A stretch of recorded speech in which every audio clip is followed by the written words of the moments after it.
Kono Film, DJ Big TZ Family. Haya sasa, karibu tena kwa channel hii Big TZ. So, leo nitawaletea mtu ikiwa amepata athari ya kujichoma na ubati kwenye kemikali, yaani kusudi wenye sumu au wenye kutu.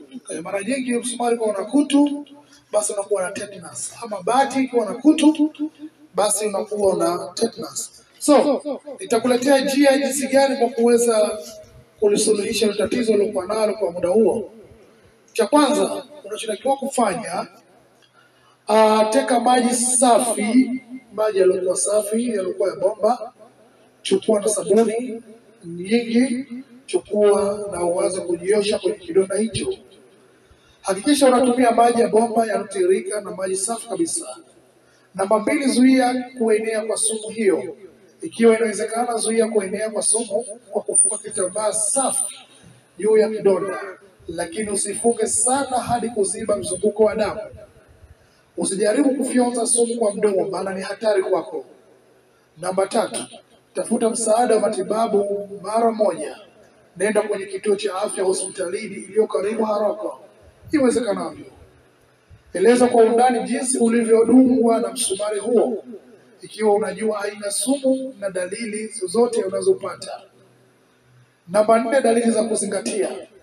Dalili zinazoweza kujumuisha maumivu makali, uvimbe, wekundu, joto kwenye eneo lililoathiriwa, kizunguzungu, kichefuchefu, kutapika, na katika hali mbaya, ugumu wa kupumua. Ikiwa na dalili zote kati ya hizi, ni muhimu sana kupata matibabu ya haraka. Namba 5, usijaribu kujitibu. Usijaribu kutumia dawa za kienyeji au njia zingine za kujitibu bila ushauri wa daktari.